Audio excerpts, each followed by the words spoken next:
Bueno, hoy tengo el gusto de conversar en Shirley Radio con Deborah Feldman. Deborah Feldman es la mujer en la que se basó la serie Poco Ortodoxa, que hoy pueden encontrar en Netflix. Poco Ortodoxa se basa en el libro de Deborah Feldman que narra su propia historia cuando huye de la comunidad ultra ortodoxa jasídica, los Shadmar. Sadmar es una ciudad húngara, por cierto, en la cual se gestó un movimiento ultraortodoxo que se extendió en Europa del Este y que luego se ubicó en Williamsburg, en Nueva York. Hoy tengo el gusto de conversar con ella desde Berlín. Me apoya en esta entrevista Mónica Weisberg, quien nos hará la traducción simultánea. Buenos días y bienvenidas a ambas. A ver, Yes. este papel, Débora, que se le atribuye a la mujer judía en esa comunidad ultraortodoxa de los Shadmar, ¿es exclusivo de esa comunidad hasídica? Um, so basically, if you think of Judaism as a spectrum, Satmar exists on the very extreme end of it, but that means that it still has something in common with the rest of Judaism, ideas that are at the heart of Judaism that are, born out of the Old Testament, and the commentaries on the Old Testament are going to exist in some form or another in every practicing Jewish community. It's just that the Satmars take all of these traditions and rules and rituals to a very extreme end. So I will take, for example, the laws of family purity, which say that a woman is impure because she menstruates. After she finishes menstruating, she has to count 7 clean days and then immerse in the ritual bath to become pure. This is something that all Orthodox or all practicing communities believe in. It's just that the way that they might practice these rituals, or the way they might enforce these rules, would be different in different communities. Modern Orthodox women have more privacy and more control over this process, as opposed to women in the Satmar Hasidic community who are sort of expected to, submit to the external control of the community. Bueno, efectivamente, si tomamos el judaísmo como un espectro más amplio, podemos decir que la comunidad Satmar está como en el extremo más rígido. Si tomamos las ideas relativas a la mujer y todas estas leyes basadas en el Antiguo Testamento y los comentarios, podríamos decir entonces que entre todas estas existen cosas muy similares, pero los Satmar la llevan a un extremo. Para ilustrar, tomemos el ejemplo de lo que son las leyes relativas a la pureza de la mujer. Durante la menstruación se considera que la mujer es impura y que después de la misma debe esperar 7 días hasta que obtenga su limpieza al final de ellas y debe entonces sumergirse en el baño ritual. Es una práctica que se hace en todas las comunidades, pero en las comunidades más modernas, las mujeres se les permite un poco más de privacidad y de control sobre esta situación, mientras que en la comunidad Satmar está esperado de las mujeres que se sometan a un control más externo, que invade su privacidad. Ahora, ¿una mujer ultraortodoxa puede reconocerse en su historia particular? Can any ultra-Orthodox woman kind of recognize herself, see herself in your specific personal story? Many ultra-Orthodox women have said so to me, and I'm obviously in touch with many people who've left the community after I have, who've left in the last 10 years. Many of them seek me out, and some of them helped us with the series on Orthodox, or Poco Ortodoxa in Spanish. And we really try to make the main character, Esti, also reflect their experiences and their stories. So we really listen to them, and we ask them for advice, and we ask them about their lives. So I think that certainly the series, and as well the book, offers other women like myself a template. But of course, there are also going to be women who feel differently or who travel different journeys, because not every woman who leaves for the same reasons or experiences the same things. But according to my experience, there does seem to be a lot of common ground with a lot of ultra-Orthodox women who are unhappy or who leave. So I would not say all, but I would say that yes, many. Efectivamente, muchas de las mujeres que han salido de esas comunidades en los últimos 10 años han acudido a mí y efectivamente han expresado esa falta de satisfacción igual o muy parecida a lo que me ocurrió a mí. Nos han dado ideas, nos han ayudado a crear el personaje de Esti, que de alguna manera refleja sentimientos de muchas de ellas que nos expresaron. Y en cierta forma podemos decir que la serie o el personaje de Esti constituye como algo que tienen en común muchas de estas mujeres. Pero claro, no todo el mundo es igual y podríamos decir que si bien muchas reflejan algo así, pero también obviamente hay otras que no. Ahora, Débora, ¿alguna vez has pensado que tu percepción hacia los Shatmar, ¿no? Que fue la comunidad en la que creciste, estuvo condicionado o está condicionado al hogar donde tú creciste con ciertas características, madre ausente, padre relativamente ausente?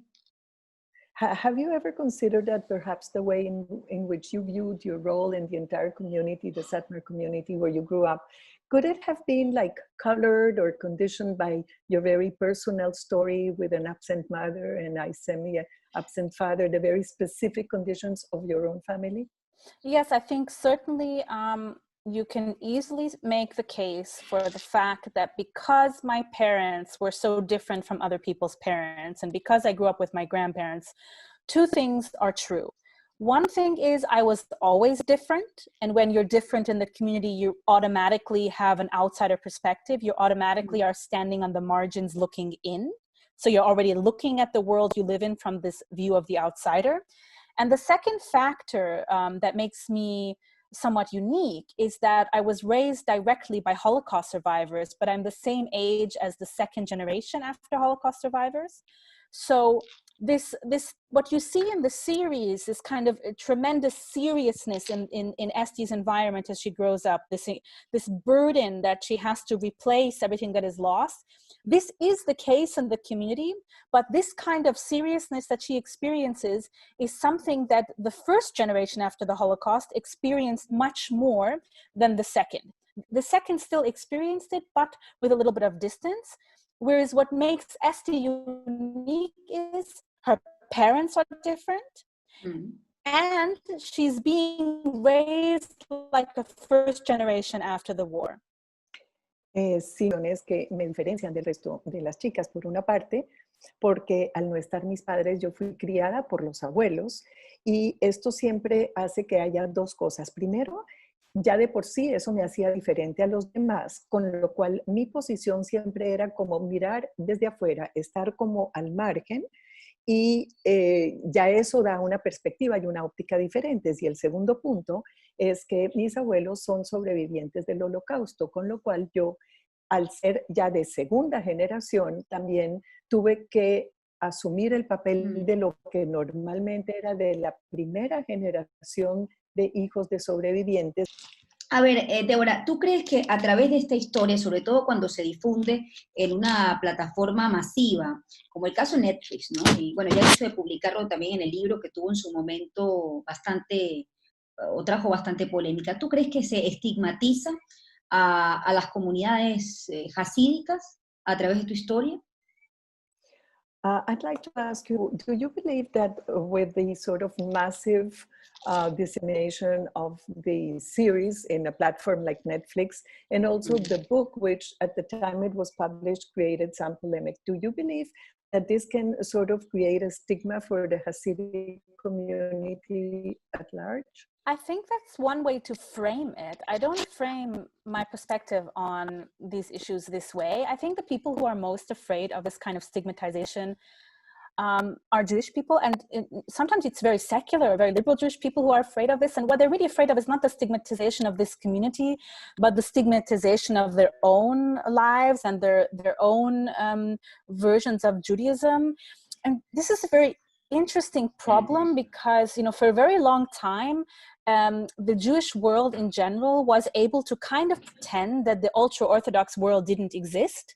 You know, they didn't really have to deal with this reality because they were kind of hidden away from sight and they were never in the news, and people had very romantic ideas about them. Oh, they are just like very old, like before the war.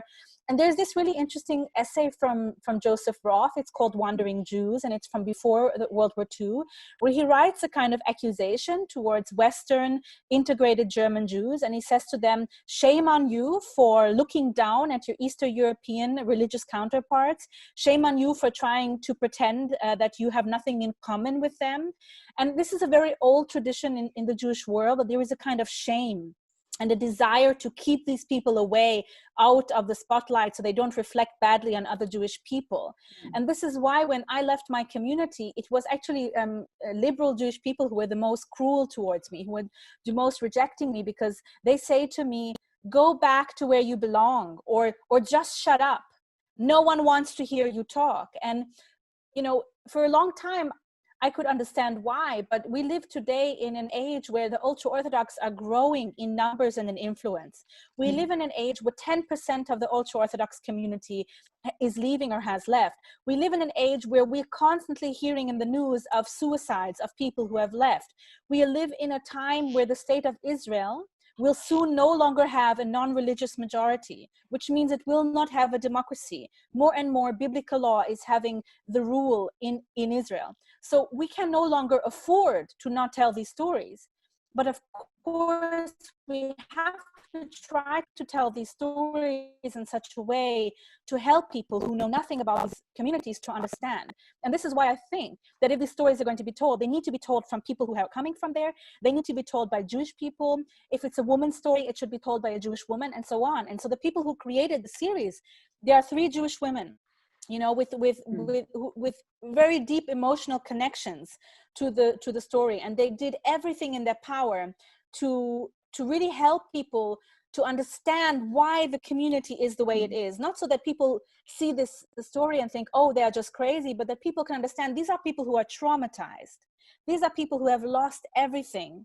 They don't believe in the good of the world anymore. They are so afraid of God's punishment. They think this is the only way to survive. Bueno, esa es una manera tal vez de marcar este tema, pero yo realmente pienso que el estigma principal en realidad no viene de las comunidades religiosas, sino de las seculares. Son estas comunidades de judíos mucho más liberales que de alguna manera se preocupan por su propia imagen y que durante mucho tiempo se ha pensado que estas comunidades ultraortodoxas, ellos trataron de dar la imagen de que era una gente que estaba muy al margen, que vivían sus propias vidas muy particulares. Era como una noción un poco romántica de que estos son comunidades que están centradas en su propia historia y que no representan en realidad las corrientes judías más modernas y más seculares. De hecho, hay una publicación por Joseph Roth de antes de la Segunda Guerra Mundial, The Wandering Jews, los judíos errantes, donde de alguna manera le dice a estas comunidades más emancipadas que deberían sentir vergüenza por mirar con este desprecio a estos judíos ortodoxos y tratar. Y eso es algo que siempre ha existido, esa idea de que los judíos más liberales no quieren. Entonces, hoy en día, hay por lo menos un 10% de personas de estas comunidades ortodoxas que están separándose de las mismas. Y las mismas comunidades ortodoxas también ya no están tan ocultas y también están aumentando en números.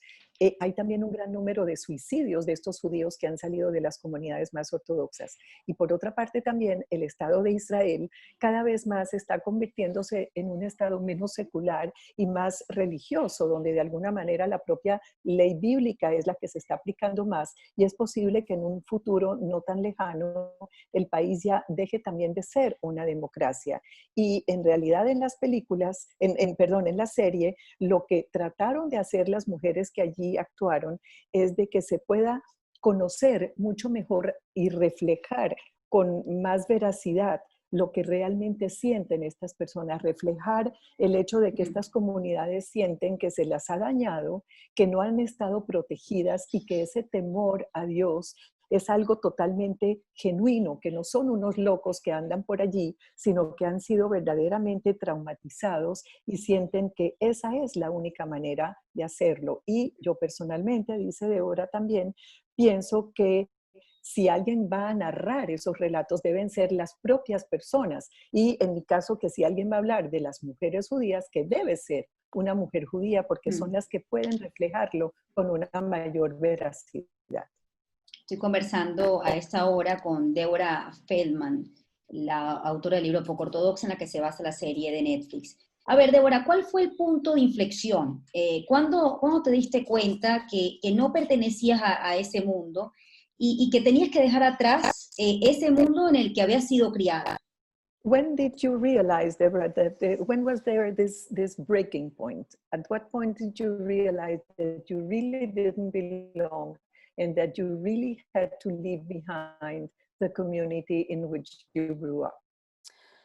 Well, I think that the book does a better job as that is of how early it starts and how it occurs in very many small steps. It begins with this sort of inner questioning, then the self splits into two. There becomes an, this concept of the inner private self, which has doubts and questions, and then there's the outer self, which is that which the community wants and demands. And as you get older, these selves split off from each other until they no longer have any real connection, and the tension becomes unbearable. And then what you have is usually a trigger event, an event that triggers the selves to break away from each other, that one self kind of emerges and seeks freedom and sort of, sheds the other self like a dead shell or a skin. And for me, this trigger was the birth of my son. Becoming pregnant, was certainly, something that led to the trigger. But, I remember in that very first hour after he was born, lying in the hospital bed and holding him and just knowing really clearly and with great, great certainty in my body that I'm going to leave. It's very different than having this fantasy in your head of leaving, like a dream. It's just like, it. It's not a question of if, but just when. And of course, afterwards, I had to plan it for 3 years because leaving is very difficult. That I'm much stronger than I think I am, that I can survive much worse than I think I can survive. I can survive anything. I'm invincible. I came out of a car that was going 85 miles per hour on the highway, with the tires exploded and nothing happened to me. So I can do anything. And the next morning I rented a new car and I left.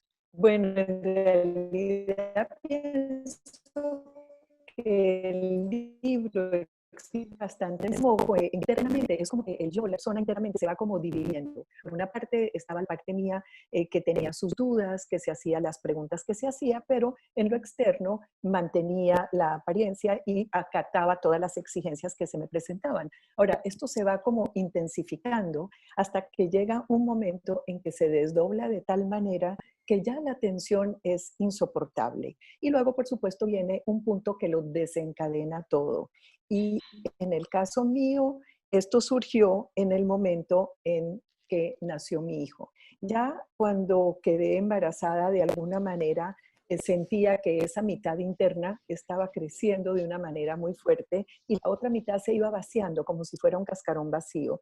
Pero en el momento en que sostuve a mi hijo recién nacido en brazos, es como que tuve la certeza, es como que el cuerpo ya no se lo preguntaba, sino que sabía que yo tenía que irme. El tema ya no era si me iba a ir o no, era seguro que sí. La pregunta era simplemente el cuándo, porque obviamente no es fácil irse de esa manera y había que hacer un plan. Había que prepararse, había que lograr trabajar y ganar dinero, para lo cual había que estudiar. Y por supuesto que si yo quería irme por mi hijo, que no quería que se criara allí, yo tenía que irme con mi hijo. Y para ello también tenía que desarrollar una estrategia en lo legal de organizar todo esto. También el detonante fue un accidente automovilístico donde el vehículo en el que yo estaba conduciendo, pero en el momento que estuve en el hospital y que me trajeron el resultado de la tomografía,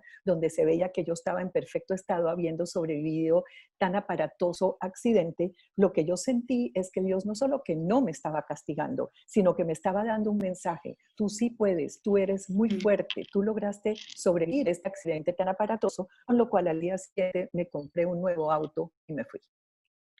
Ahora que hablas de Dios, Débora, ¿cómo es tu relación con Dios actualmente y con la religión judía?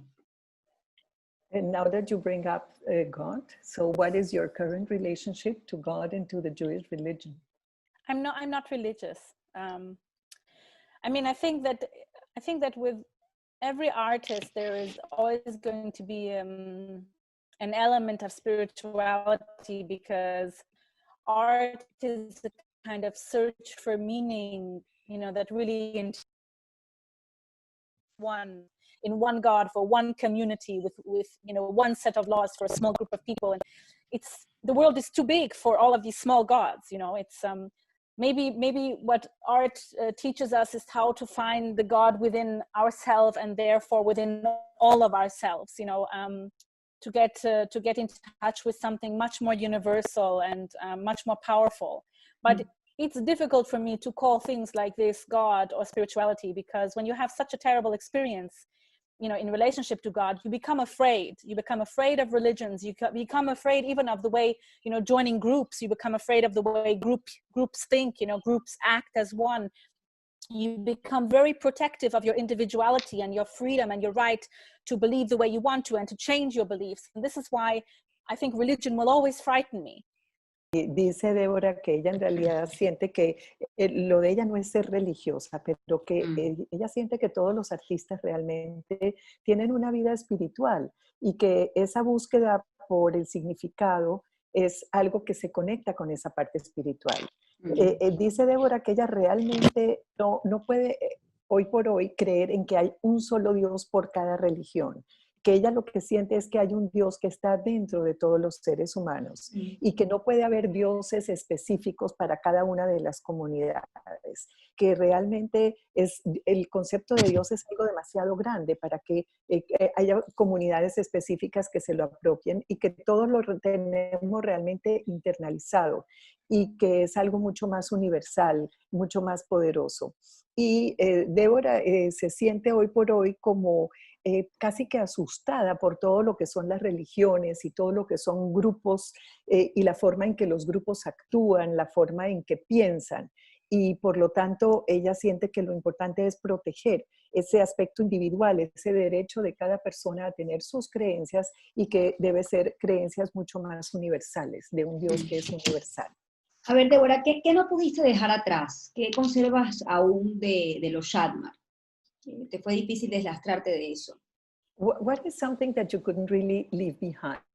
Anything that you could not be free of, or that you didn't want to leave behind from your Satmar growing up? I think that I took a lot of values with me. I think that it was most difficult for me to come into the outside world and to realize that maybe the values that people in the outside world have are not necessarily so great, that I don't have to replace all my old values with these new values, especially because I was living in New York City, where others are much success and at the cost of everything. And I think what I really held on to was values Graham taught me. And the business right influenced me the most, who in a way are the same generation as my grandparents and who kind of speak to me for them. Mm-hmm. And this is why I'm very happy to live in Berlin, because I feel that it's the city that kind of has very different values than a big part of the Western world. And I feel connected here because I feel like what's important to me is also important to other people. And this doesn't seem to be very important to people I meet in Paris or London or New York or Los Angeles, where everyone is just trying to climb some ladder and you know, run the race. I don't want to run the race. Bueno, yo pienso que lo más importante que yo llevé conmigo son mis valores.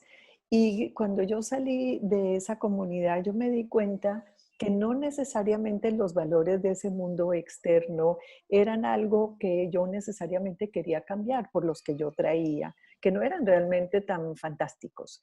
Y básicamente se quería tener dinero y tener éxito al costo que fuera. Y realmente lo que yo quise conservar son esos valores que mis abuelos me inculcaron. Y hasta el día de hoy yo siento que la gente que sostiene ese tipo de creencias y de valores son los que en cierta forma me hablan como si aún fuese la voz de Dios.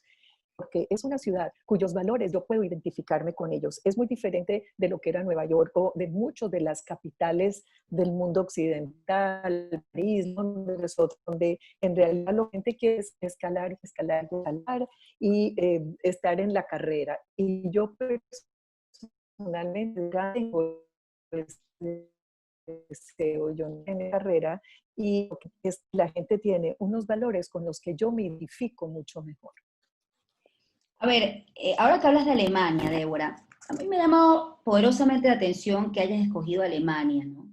Se entiende por la serie, ¿no? Que tenías pasaporte alemán, ¿no? Pero la pregunta es, en vista de cómo te educaron dentro de la comunidad ortodoxa, los Shatmar, ¿por qué eliges regresar precisamente al escenario en el cual se gestó el Holocausto y en el cual fueron exterminados 6 millones de judíos, dentro de los cuales se diezmó una cantidad muy importante y muy relevante de integrantes de la comunidad de los Shatmar? Talking about Germany now, from the series we can understand that apparently you do have like a German passport. But I also wonder, how did you choose to go to Germany, which is actually the country where the Holocaust arose, and where 6 million Jews died, and many of the people from the Satmar community were part of these 6 million. So Shirley says she wonders, why did you choose Germany? Well, first I would like to explain that the Satmar community doesn't see the Holocaust as something unique, which is a big surprise to many people, because the way we learn about the Holocaust in the outside world, we learn that it is an aberration, that it is only once and nothing is the same as the Holocaust. But interestingly, my community sees it as part of a pattern. And you see this in the scene where they're celebrating Passover and the grandfather is explaining a long list of things that happened to the Jewish people, experiences of persecution. And he finishes with the Nazis, but he goes through so many examples. And we learn just as much about the Spanish Inquisition or about Khmelnytsky's uprising as we did about the Holocaust. So our view of the world was always everybody is a Nazi, everybody is an anti-Semite, all non-Jewish people hate Jewish people. It's not different anywhere else. So the Satmars believe that the Americans hate them just as much as the Germans hated the Jews, and so on. But of course, Germany is still the place where the most recent act of persecution occurred. And so it is very sensitive to go there when your own grandparents who raised you, who you love, were victims of this persecution. And I didn't end up there at the beginning by choice. I mean, it's true that I have German ancestry through my mother, like in the series, and I do have a German passport today. But the first time I was in Berlin, I was there to do the Holocaust tours, and I didn't like it at all. I thought it was very depressing. It was by accident that I was there 1 year later in the summer of 2014 for work. So I was not doing any research in the Holocaust. And I was staying in a normal neighborhood, not in the center, living there for 4 weeks, meeting all kinds of people. And I remember that I started to notice that people here are different. I would go to the cafe and watch the people and see they're not wearing high heels, they're not carrying Prada bags, they're not driving expensive cars, they're riding bikes, they're wearing backpacks, they're wearing sneakers. And I met these people and I think they have such different values. And then I realized something all these people have in common. They're all coming from somewhere else. They're all coming from somewhere where they can't go back. And I realized Berlin is full of all kinds of refugees, of runaways. And I even met other people like me, you know, people who grew up ultra-Orthodox, who kind of left and reinvented themselves in Berlin. And one of them said to me, you know, just do what we did. You need to put a lot of distance between you and your past if you really want to survive and be happy. And so he advised me to apply for this German passport. And I went home and I realized that I had never felt like this before. I'd never felt this possibility that I can be at home somewhere. And I felt this in Berlin this time. And 3 months bueno, later... en realidad, para los Satmar, para sorpresa de muchos, el holocausto no es como un acto de aberración que ocurre una vez y ya, como suele verse en el mundo occidental. para los Satmar, en realidad, el holocausto es simplemente uno más de los elementos de una larga cadena de eventos que han sido negativos para los judíos. Y recordarán en la serie esa cena de la Pascua, del Pesaj, donde está el abuelo narrando una larga lista de todas las secciones y todos los sufrimientos a los que fueron sometidas las comunidades judías, y donde los nazis simplemente son un ejemplo más en esa larga lista. Y de hecho nosotros también le dedicamos mucho tiempo a estudiar la Inquisición española, el levantamiento de Helminsky y muchos otros más. Entonces, esto es algo que tiene que ver con el hecho de que en esa comunidad se siente que todos los que no son judíos no quieren a los judíos. Inclusive se piensa que los estadounidenses no quieren a los judíos. Así que, si bien Alemania, para responder directamente a la pregunta, sigue siendo un lugar donde es muy sensible este tema y donde ha habido también persecuciones en épocas más recientes, debo decir que es también y donde tal vez es sorprendente que yo venga para acá siendo criada por esos abuelos a los que tanto quiero y que me inculcaron cosas que son tan importantes para mí. Pero debo decir que inicialmente no fue mi elección. Y si bien es cierto que mi madre efectivamente era de Alemania, debo decir que la primera vez que vine estaba haciendo como más un estudio del Holocausto. Y debo decir que me desagradó profundamente. Fue solamente en una segunda visita en el año 2014, cuando yo vine para acá por una investigación por un trabajo que no estaba relacionado con una investigación. Me estuve allí 4 semanas viviendo en una urbanización sencilla y de pronto me di cuenta que la gente, estando yo afuera en el aire libre, en un café, era como una gente diferente que no necesariamente andaba con las carteras Prada y los tacones altos, sino que eran como mucho más sencillos, andaban en bicicleta, zapato deportivo, con morrales, y me di cuenta que es un lugar donde hay muchísima gente que viene de otros lugares, a los cuales en una gran medida tampoco pueden regresar. Sí. Muchos refugiados que vienen de otros países, y de hecho también encontré a muchas personas que venían de comunidades ortodoxas. Y fue uno de ellos que me dijo, mira, para que tú puedas realmente ser feliz y rehacer tu vida, tú tienes que poner muchísima distancia entre ese pasado y tu vida actual. Y fue quien me sugirió que yo solicitara un pasaporte, cosa que hice, y al muy poco tiempo vine a radicarme aquí. ¿Cuándo te sentiste, Débora, realmente libre? When did you really feel free? When I moved to Berlin. Cuando me mudé a Berlín. Solo 2 cosas. Una es, actualmente mantiene un contacto con su familia, la que vive en Williamsburg, y lo otro es, ¿cómo cree que la percibe Dios después de todo este proceso? So, are you still in touch with anyone from your relatives, your family, the one still in Williamsburg? That's one question. And the other, how do you feel God sees you? How does he look at you? So I don't have contact with my family.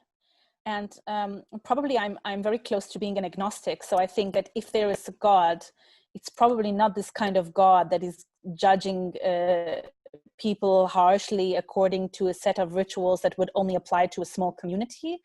If there is a God, then probably there are more universal values that he has, values that probably we don't really understand very well. And maybe we try with religions to interpret these values. But I think that, you know, being human means being very limited in that capacity. So I have to be honest that I don't think a lot about how God sees me, because I create, you know, this higher value system that we have in ourselves. This is the value system that we should please. You know, we need to live by our own values. And so I'm much more preoccupied with asking myself, how do I see myself? Then how does this God that I don't know, that I can never know, see me? Bueno, brevemente, con mi familia no estoy en contacto para nada. En cuanto a la pregunta relativa a Dios, puedo decir que cada vez soy más agnóstica y por lo tanto pienso que ese Dios que juzga, ese Dios que quiere que uno siga rituales, es algo que es un concepto que ya para mí no es algo que yo pueda tener presente. Ahora, pienso que se trata de tener valores muchísimo más universales, porque en realidad ese Dios es algo que nosotros como seres humanos limitados realmente no podemos conocer. Si es que existe ese Dios, no sabría cómo aproximarme a él, pero sí puedo decir que este sistema de valores es algo que sí debemos seguir, a lo que nos debemos atener, y me preocupa hoy por hoy mucho más, o me interesa mucho más saber cómo me veo yo a mí misma en relación con esos valores que yo considero que sí es lo que debemos seguir y lo que nos debe regir. A ver, yo sé que ya tengo que terminar, pero esto último que me dijo, solamente quisiera cerrar con esto. Ella logró reconciliarse con su cuerpo y cómo lo hizo, y con eso cierro. I know you have to leave, but just tell me, could you be like reconciled or accepting of your body? And if yes, how did you manage? How did you achieve that? This is still a work in progress. So certainly I have come very far, but I'm still working on this. But I'm very confident. I think life is about a work in progress.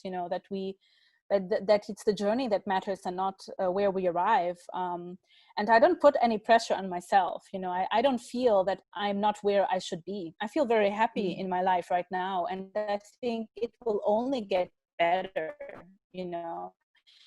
And that part of the joy in life is to be on that journey, to self and more understanding of others. And I'm quite okay, with being a work in progress for a long time.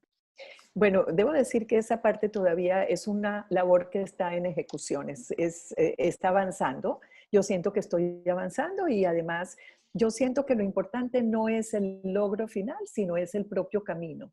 Ese camino que vamos haciendo, y tengo la total confianza de que yo estoy donde debo estar, no estoy realmente presionándome, me siento feliz con estar donde estoy y siento que en general, en el mundo, en realidad todo en el fondo es algo que es un camino que se está haciendo y me siento muy cómoda con ello. Bueno, Débora, yo tengo que despedirme. Realmente ha sido un gusto conversar contigo esta mañana. Gracias por haberme concedido parte de tu tiempo.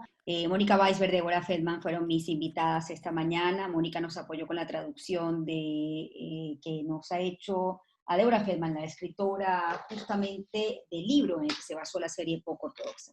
Gracias, Mónica. Gracias, Deborah. Okay, buen día. Bye, Deborah. Nice meeting you. You too. Adios. Take care. You too. Continue your work in progress. Be successful. Thank you. Bye. Bye.